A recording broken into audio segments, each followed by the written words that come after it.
Last year, when I became disillusioned with my job, I did what most mature, responsible adults do. No, I didn't quit my job. No, I didn't decide to take up a good charity cause and advocate for the Sri Lankan tree shrew. No, I didn't find a good friend and decide we were gonna have a baby together. And I didn't just take pleasure in the small things in life. I just quit my job and decided I would go backpacking in Asia for 9 months. Which is how I found myself in Pokhara, Nepal, land of Mount Everest. Now, my plans weren't just to escape my job. I had much more grandiose vision. I was gonna be a sort of American cultural ambassador to the world. I was gonna unite East and West. I was gonna single-handedly repair the image of America abroad.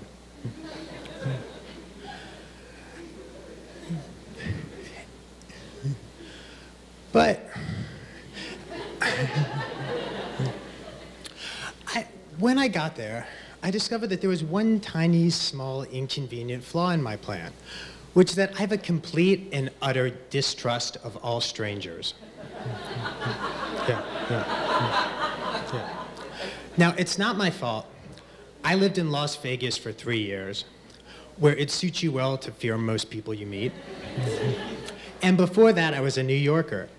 And when a stranger warmly approaches you in New York, your first thought is, what can I use to defend myself? But there I was, in Nepal, doing one of the many stupid things I did on my trip that one should never do when traveling in a foreign country by yourself. I was wondering. And I had kept wondering and walking to get away from the other tourists who were just there to see things. And I kept walking, mesmerized by sights and sounds, by yaks and cows wandering streets, by a pet monkey in an internet cafe.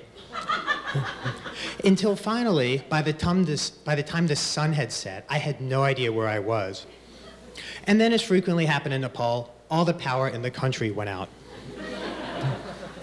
And through the pitch blackness, I saw a silhouette of a man standing by a motorcycle. So I walked up the side street, and I went over to him, and channeling somebody far more friendly than I actually am,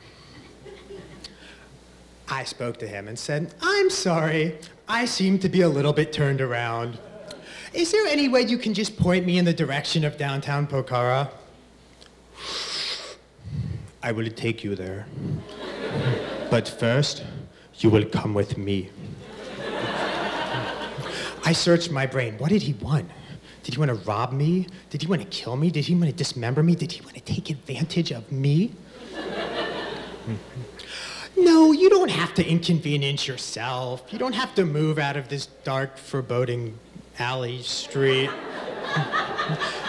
I'm just a lost tourist. Just tell me which way to go. "No, you don't worry. I will take you there. But first, you will come with me." I assess what I have in my bag. I have a knife. I have a Nepali cell phone. I have a whistle. And I have an electric toothbrush that I had forgotten to put away. All right, the toothbrush was pretty useless. But maybe I could defend myself. I could at least make a lot of noise. I'm Jewish. We're good at that.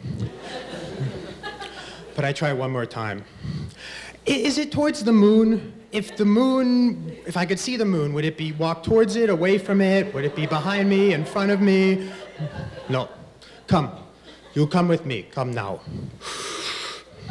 And I looked in the pitch blackness all around me. And I discreetly placed my hand on the knife in my bag. And I finally went with him. And while we walked, I had visions of my parents. Lumbering figures on the Nepali countryside. My mother running up to villagers on yaks, thrusting my bar mitzvah photo in their face, saying, "Dekelbaum! His last name is Dekelbaum! Have you seen him?"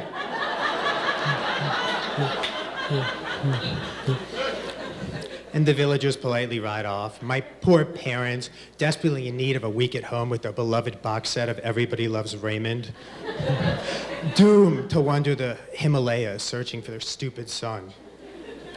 And so finally, after cutting through dark street after dark street, we emerged at this dimly lit doorway. And I took a deep breath, tightened the grip on my knife, and pushed the door open. And when I saw what was inside, I immediately released it. I met his entire family, his mom, his aunt, his cousins, his kids. his wife, and they were some of the sweetest people I had ever met. We talked about my adventures in Nepal. They taught me about making dung fires from cow manure and the different seeds they eat, and they served me glass after glass of chai tea, which I was almost positive wasn't poison and Aruta robbed me. And I found out that my would-be murderer was actually a history professor in the local school. And we talked about American culture, and as I do when I meet most foreigners, I apologize for George Bush. Several times. And then a woman with the kindest eyes came out, and she was very quiet. It was his wife, and she gestured towards the dinner table. There was no running water, so I went outside to wash my hands, and she served me some kind of curry and vegetables I couldn't identify, but it was really good. And I met his son, we talked about American geography, and his daughter was a completely different generation. She was loud and boisterous, while all the older women were just kind of mute. And I learned so much that night about sharing, about people, about warmth, about cultures, and I found out they had an arranged marriage. And you know, over here we think it's such a weird, bizarre thing, but you know, they really seem happy together. And afterwards, it was over too soon, and I thanked them repeatedly, knowing that any gesture of gratitude on my part would be greeted with offense. And I got back on his motorcycle, convinced and confident that he was probably not going to kill me, murder me, maim me, take advantage of me, or violate me. And he took me back to downtown Pokhara. And it was one of those magical moments on my trip when, at the most unexpected times, the overwhelming kindness of strangers just fills you with this sense of warmth. It just makes it hard to be bitter about everything like we are in our day-to-day lives. But when I look back, I have a sense of regret because, yes, I did change a little bit on the trip, and I did learn to trust people more, and I rode on third-class trains to talk to locals, and I accepted invitations to sleep on the floors of huts, and I learned to eat curry with my hands, and I learned that the smallest gestures from those who have nothing mean so much more than the largest financial gifts. But when I came back to America, I realized that I'm the same sort of skeptical, distrustful person that I was before I left. So yes, I can learn to be more trusting and open and giving, but only when I'm somewhere else, because then I can be somebody else. And I think I'm okay with that, for now anyway. Thanks.